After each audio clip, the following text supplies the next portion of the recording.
일본은 혐한을 일상생활로 여기면서도 한국의 BTS 관련 연예계 소식까지 꼭두 새벽부터 헤드라인으로 전하고 있습니다. 일본 네티즌들은 이러한 소식에 아침부터 투덜대고 있습니다. 하지만 아베 전 총리의 발언에는 상반된 반응을 보였는데요. 자세한 내용 전해드리겠습니다. 첫 번째 소식입니다. 방탄소년단 소속사 빅히트 엔터테인먼트의 10월 15일 코스피 상장 소식이 일본 주류 언론 매체에서도 주요 뉴스로 다뤄졌습니다.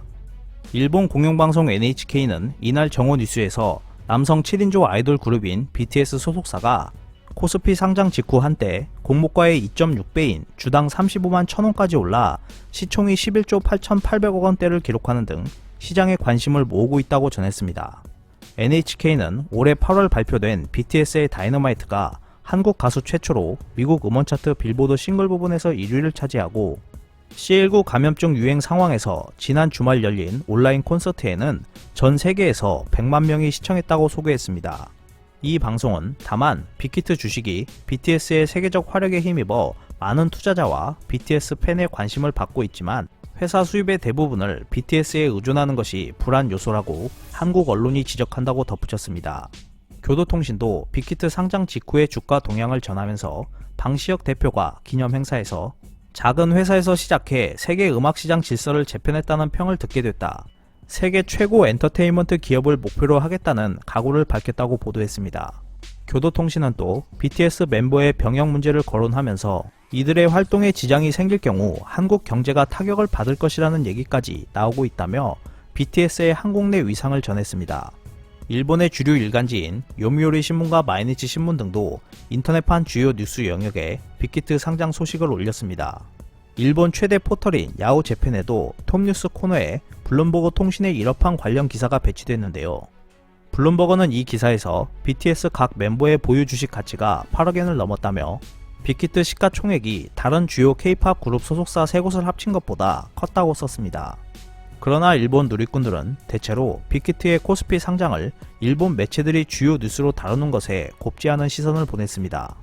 특히 NHK가 일본 전역으로 방송하는 정오 뉴스에서 이 소식을 보도한 것에 대해 비판적인 취지의 댓글이 쏟아졌습니다. 아니 꼭두 새벽부터 이런 뉴스 필요 없다니까 어디 국영방송국이야. 이 주제가 일본에 있어서 중대한 정보인지 이해할 수 없습니다. 스캔들이나 불상사가 따라다니기 때문에 예능 주식은 위험이 크다. 우리 일본인도 이 녀석들을 바보 취급하는 것은 상관없지만 일본에는 이 녀석에게 대항할 수 있는 연예인이 없다는 것에 대해 생각하지 않으면 안 되겠네요. 이 녀석들이 범죄를 저지르면 1조엔이 날아갈 거야. 역시 NHK는 이제 일본 방송이 아니군요. 아까 뉴스에서 다루어서 기쁜지 축하하는 듯한 보도를 하고 있다. 징병이 시작되면 내려갈 것이다. 그것이 한국의 문제 등의 반응을 보였습니다. 이 외에도 블룸버그 일본어판 기사엔 부정적인 댓글이 줄을 이뤘고 좋아요 클릭수도 상당했습니다. 반면 몇몇 일본인은 일본에서도 젊은 여성층을 중심으로 BTS 팬이 많아 빅히트 상장은 관심을 끌만한 뉴스가 될 수 있다며 인터넷 공간에서의 부정적인 반응은 한일 관계가 악화한 현 상황을 반영한 것으로 보인다고 말했습니다. 다음 소식은 일본 아베 전 총리에 관한 소식과 이에 대한 반응입니다. 침략 전쟁과 식민지 지배 등 제국주의 일본의 가해 행위에 대해 직접 사과를 거부했던 아베 전 일본 총리는 재임 중 발표한 전후 70년 담화로 논쟁을 끝내고 싶다고 회고했습니다. 아베 전 총리는 전후 70년 담화에서 그 전쟁과 아무런 관련이 없는 우리들의 자식과 손자 그리고 미래 세대의 아이들에게 사죄를 계속할 숙명을 짊어지게 해서는 안 된다고 밝힌 것과 관련해 그것으로 종지부를 찍어야 한다는 마음이 강했다고 상케이 신문과의 인터뷰에서 말했습니다. 그는 미국에서 한 연설에서는 사죄가 아닌 회오라는 단어를 썼으며 70년 담화 전후로 호주 의회와 미국 상하원 합동연설, 이후 버락 오바마 당시 미국 대통령의 히로시마 방문, 나의 진주만 방문이 이어졌다. 거기서 전후를 끝내는 것이 가능했다고 덧붙였습니다. 아베는 총리 재임 중 식민지 지배와 침략 전쟁에 대한 사과의 뜻을 밝힌 무라야마 담화를 계승한다고 했으나 무라야마 담화의 핵심적인 대목을 공개된 자리에서 직접 말하는 것을 한사코 회피했습니다. 인터뷰 내용을 비춰보면 아베의 관심은 사죄가 아니라 사죄에서 벗어나는 데 있었던 것으로 추정되는데요. 아베는 100년 전의 세계는 소수의 독립국과 많은 식민지가 있었고 그 속에서 일본은 독립을 지키기 위해 싸웠다. 세계적인 관점에서 일본의 70년 전 일을 돌아봤다고 말했습니다. 그의 시각은 전후 70년 담화에도 반영됐고 이는 일본의 제국주의 정책을 정당화하는 시도라는 비판을 낳았습니다. 아베 전 총리는 2015년 한일 외교장관의 일본군 위안부 문제 합의에 관해서는 국제사회가 증인이 돼 최종적이고 불가역적인 해결을 확인했다.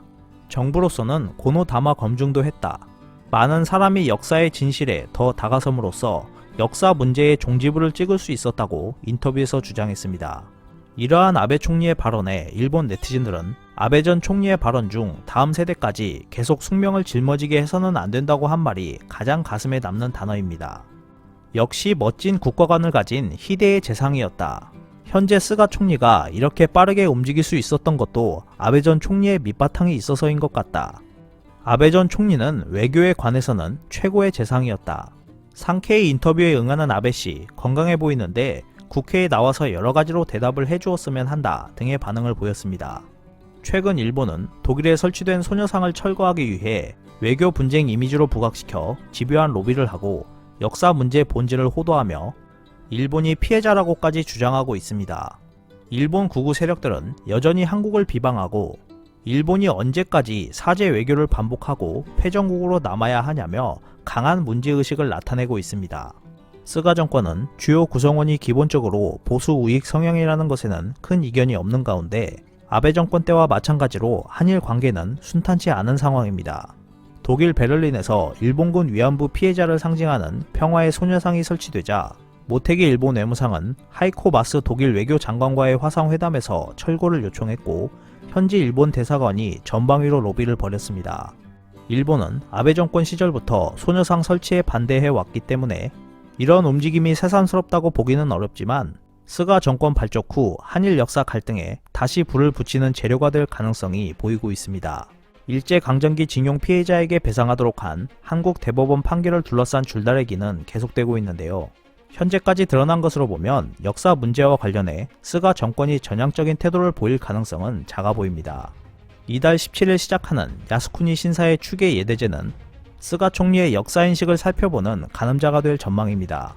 아베는 A급 전범이 합사된 야스쿠니 신사를 총리 재임 중 한 차례 공개적으로 참배했고 예대제나 패전일에는 곡물 또는 곡물 대금을 보냈습니다.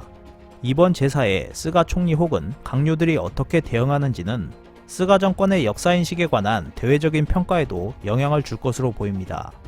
일본의 반성 없는 억지 주장은 아베에 이어 스가 정권에서도 여전히 이어질 것으로 예측됩니다. 이상 피커TV였습니다. 끝까지 시청해주셔서 감사합니다.